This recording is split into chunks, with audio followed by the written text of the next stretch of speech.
んなに寒い？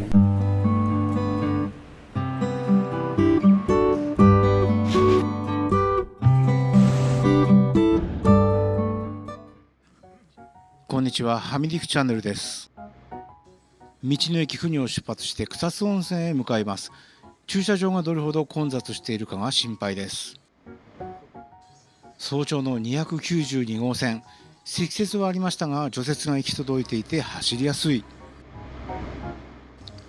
草津の町に差し掛かると道路はほとんど乾いた状態。部分的に凍結しているところはありますが、注意して走れば問題はなさそうです。無料の天狗山駐車場にやってきました。まだガラガラです。心配したほど混雑はしないのかも。ここは天狗山ロープウェイへのアクセスに便利ですが、温泉街にはちょっと遠いので、湯畑観光駐車場へ移動しました。ここは温泉街のすぐ近く。2時間以降1時間ごとに300円。車中泊用の料金設定もあってとっても便利。前もって料金を払っておけば早朝でも出庫が可能です。2階は大型キャンピングカーも駐車可能。1階は屋根付きで快適そうでした。第一駐車場もありました。さあ、キノコいっぱいあるんだよね。まあそうだよね。ここは有名。駐車場から湯畑までは100メートルちょっとの距離。草津といえば湯畑が有名なので行ってみます。すごい。すごい湧いてるね、本当に。おー、もやもやで見えなくなっちゃった。草津温泉の歴史は古く、奈良平安時代まで遡ると言われています。平安時代の医師丹波康頼の記録にも、草津の湯は病を癒すと記されており、古くから湯治の地として知られていました。草津温泉といえば強酸性の硫黄泉。泉温は源泉で90度以上にも達することがあり、そのままではとても入れない熱湯です。そこでこの伝統的な湯もみが編み出され、江戸時代から受け継がれてきたそうです。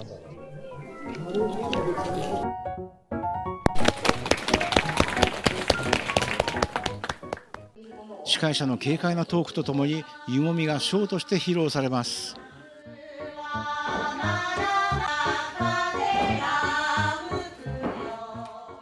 力強くリズミカルな音と動きが湯畑の景色に花を添えます。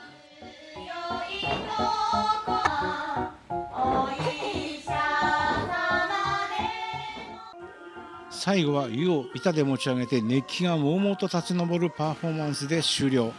この後湯もみ体験もできるようです。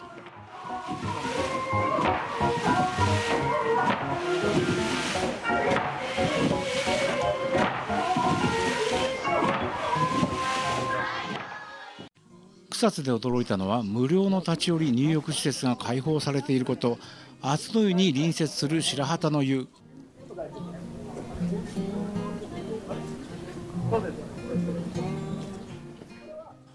本当に無料で入っていいのと聞きたくなるほど素敵な木造の施設です。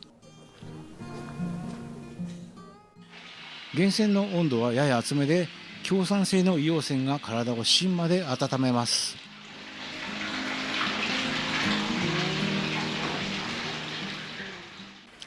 草津の冬は本当に寒い。無料の温泉が本当にありがたいです。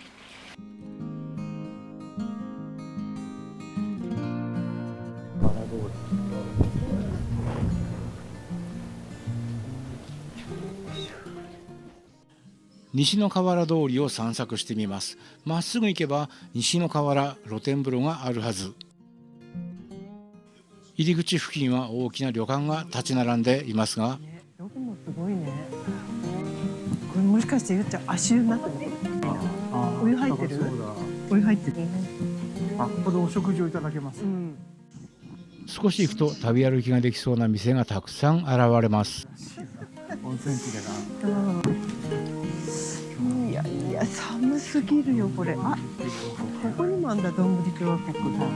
ちょっとすごいここもすごい混んでる。なんだろう。温泉に浸かるお猿たちの姿を間近で見ながら実際に湯もみの体験もできるユニークなスポット。猿がやるの湯もみを。すごい。そんなのがあるの？何分いくらなのこれ？どこも入れないね。地獄なんだけど焼き鳥の匂いがするな。なんで？よく行く。すごい。すごく杉のいい匂いがする。温泉卵だって。ほら。一味違う温泉卵。温泉卵だけ食べるの？園内は広大な敷地に源泉が流れる小川や池、自然の岩場が点在し、湯煙と森林の縁が調和する独特の風景を楽しめます。片岡鶴太郎美術館もここにあります。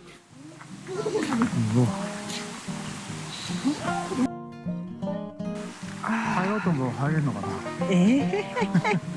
どういうことよ。どこに？こっち？あ、そうなの？見てみる？ここまで来たら。あ、そうか、すみません。前だけ見て。あんな滝みたいになってるよ。ね。すごいね。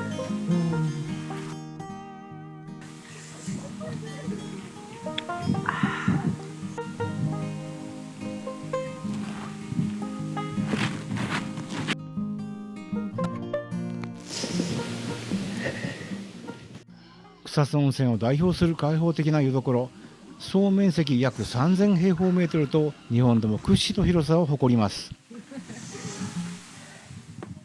泉質は草津独特の強酸性イオン泉、肌触りは柔らかく体の芯まで温まる効能があります。湯の香りと湯煙の中で自然と一体になれる感覚を味わえます。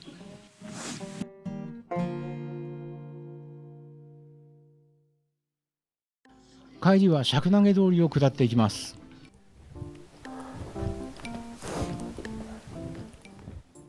おお、ここにも共同浴場が。夕方は町民専用になるようです。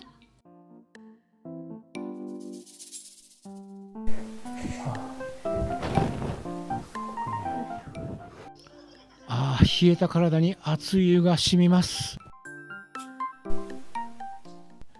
源泉は草津独特の強酸性イオン泉。指先がジンジンする。レモン果汁のような酸味とコクがある味、強い酸性のいいお湯でした。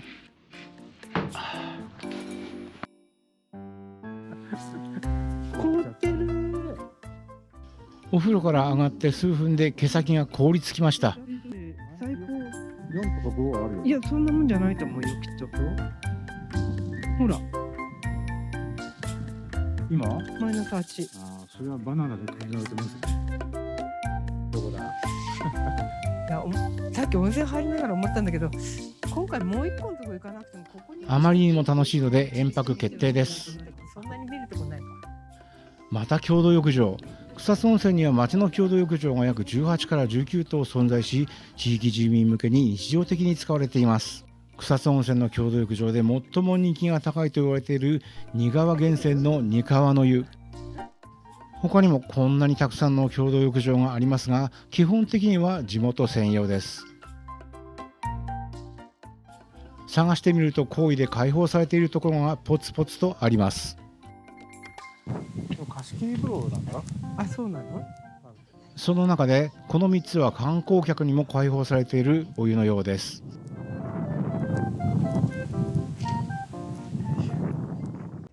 顔を温める場所もありました。顔湯と言います。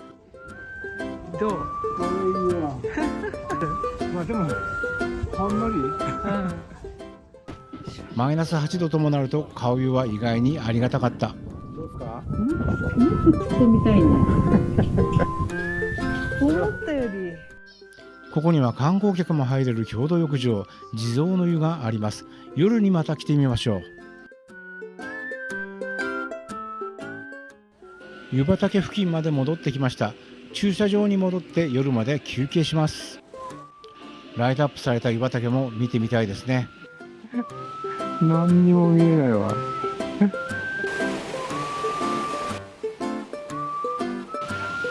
見えた見えた。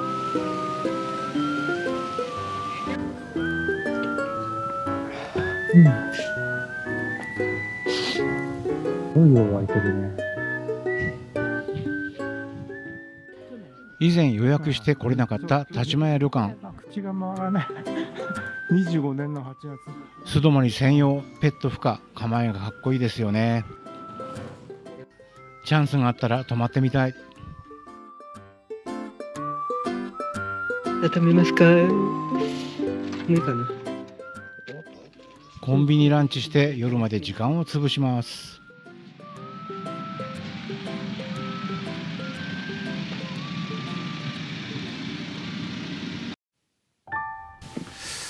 寒いよ。すごいなんか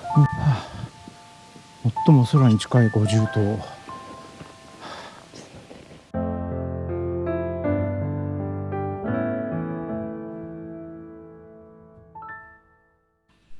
一段を下って湯畑に出ます。怖くないこれ。うん、大丈夫か。大丈夫じゃない？気をつけていけば。キラッキラだな。ね、だって何万だっけ。温泉街とは思えないな。この階段が一番長いじゃないか。これでキャーなんて、今のところ滑った。夜になると湯畑は幻想的にライトアップされてました。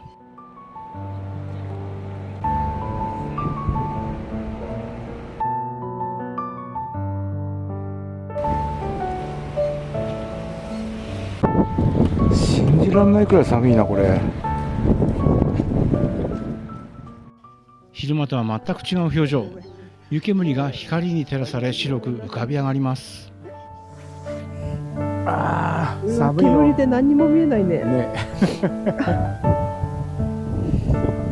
あ、見えた。撮りましょうか。親切な青年が写真を撮ってくれました。邪魔しといて。今晴れた。幻想的で美しくて、そして恐ろしく寒かった。だって飯食ってから入るよ。風呂すぎだ。湯畑の周りには夕食をいただける店が並んでいます。さすがに寒くてたまらず逃げ込みました。これが美味しかった。最大の特色は上州牛を中心にした質の高い肉。きめ細やかなサシと濃い赤身のうまみを炭火で一気に引き出します。もくもく煙が上がるのは嬉しいですね。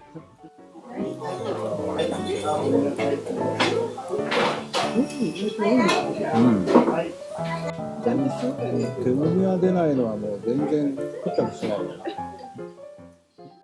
お肉も美味しかったし、忙しい中おかみさんがいろいろと話してくれて楽しかった。また草津に来たらリピートしちゃいそうです。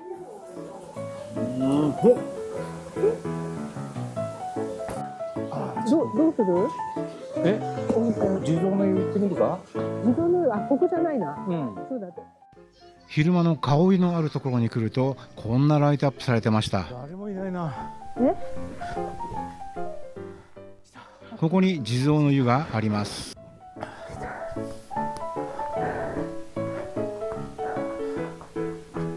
いしょ。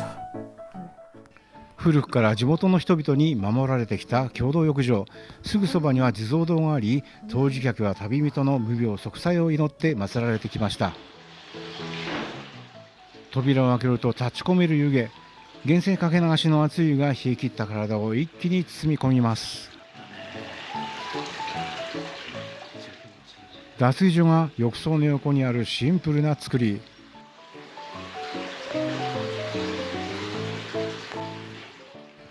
草津独特の強酸性の名湯が無料で夜間もいただけるとは、草津温泉すごいです。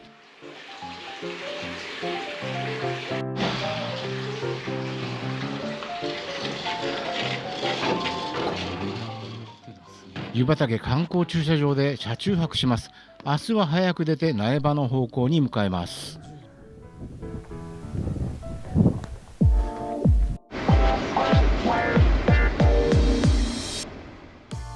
次の朝、水上町付近まで移動しますが、給油やらコインランドリーやらで時間を使ってしまい、水上町付近に来たのはすでに夕刻、お風呂に入れるところを探します。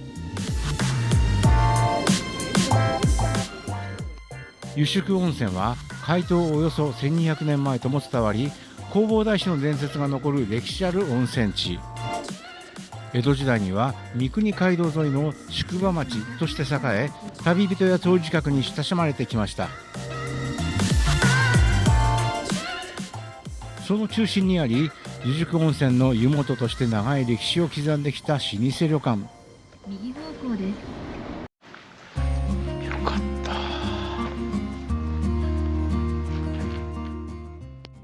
館内は木造の趣ある造り、磨き込まれた廊下や階段に時代を重ねた宿の空気が漂います。風呂ありますので、お使いください。この後共同浴場がいっぱいあるじゃないですか。はい。あれって住民専用なんですか。そうなんですよね。はい。はい。こちらにお泊まりになった方は、フなるほど。ロントで鍵があるので、貸し出して、お名前書いてもらって貸し出して入れるようにはなるんですけどね、まだね、一般に開放されてなくて、地元だけ普通に入れたんですけど、あ、そうですか。ありがとうございます。はい、すみません。早速お風呂をいただきます。大正ロマンを感じさせるような円形の湯船。ちょっとぬるめなのは前の客が水で埋めたからのよう。源泉温度は約57度ほどありますが、かけ流しで加水を抑えつつ季節によって調整されています。ここから湯が湧き出ています。手を入れるとびっくりするくらい熱かった。これは薄めないと入れませんね。無色透明のカルシウムナトリウム硫酸塩泉。草津のような強酸性の湯とは異なり、じっくり浸かるタイプの優しい温泉です。今日もいい温泉に出会えました。ぐっすり眠れそうです。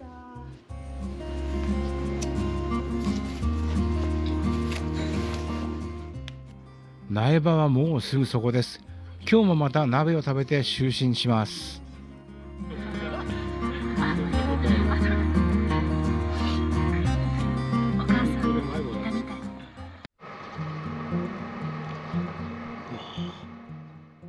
カレー客の水が氷に変わっていきます。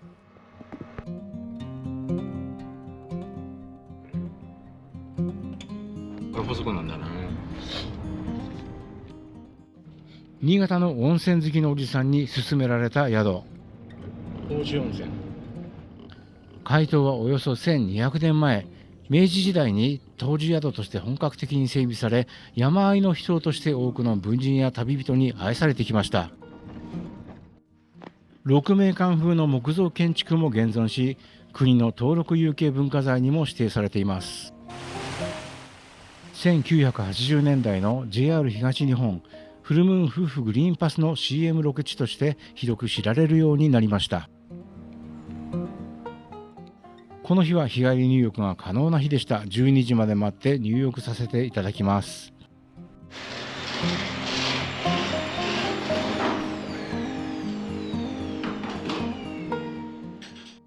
館内は明治大正期の木造建築。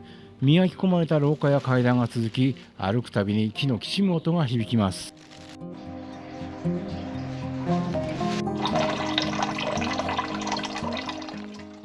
明治28年築の木造浴場。高い天井と格子窓から自然光が差し込み、浴槽の底から温泉が湧く足元湧出。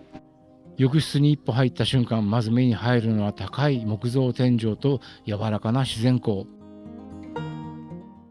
湯気の向こうに見える梁や格子窓がまるで明治の時代に迷い込んだかのよう。観光地のにぎわいとは無縁の静寂。歴史そのものに浸かる感覚です。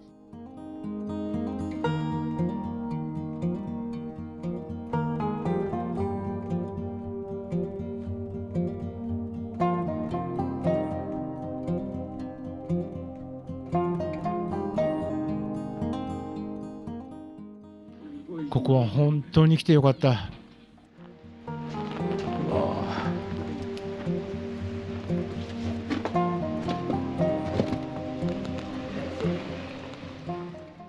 日本一のモグラ駅として知られる駅に行ってみます。国道17号から外れ、国道291号を北上して谷川岳のふもとにやってきました。この辺りは山が急すぎて電車はそのまま登れません。そこで山の中を長いトンネルで抜ける方法が選ばれました。山を安全に越えるために改札からホームまで486段もあるモグラ駅になりました。下りホームは左側へ進みます。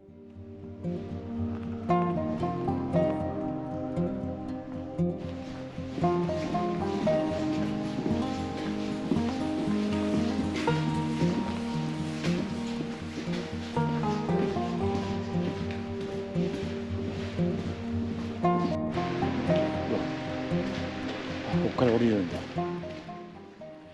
目の前に現れる果てしなく続くコンクリートの階段。深い。まず感じるのはその一言。そこが見えないわけではないのに距離感がつかめない。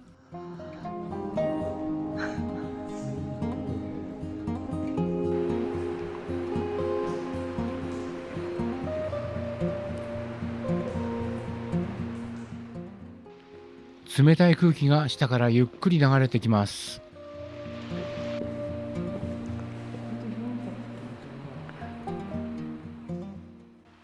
観光地というよりちょっとしたダンジョンの入り口。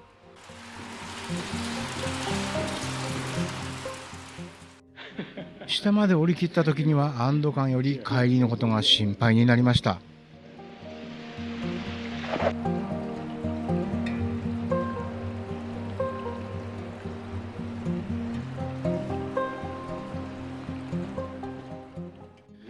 問題は下りよりも上りでしょうね。標高差300メートル以上を一気に上ります。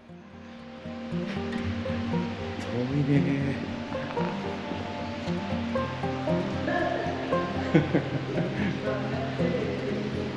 いやもう疲れたな。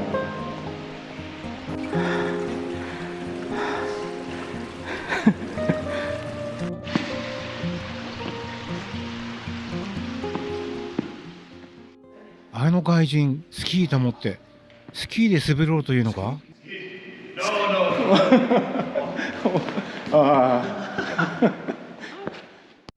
やっと苗場までやってきました。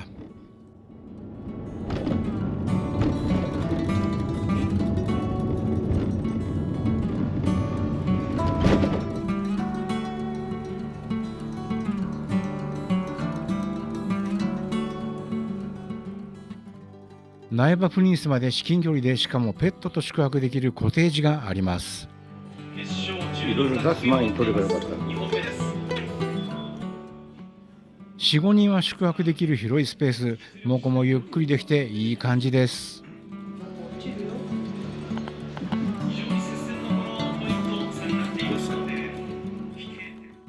食事は本館まで歩いて数分。お宿本陣でいただきます。バイキング形式なので好きなものを好きなだけいただけます。いよいよユーミンのコンサート。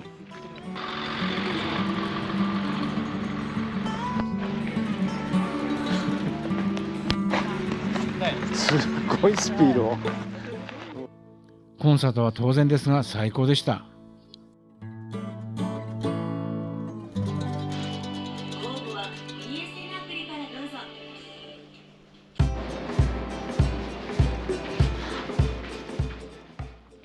お宿本陣の朝風呂、意外と快適。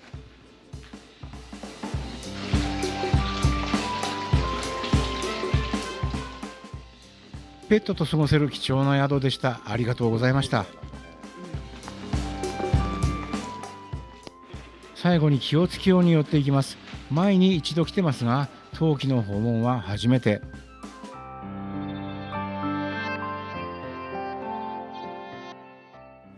全長750メートルのトンネルを歩きながら4つの展望ポイントへ向かいます。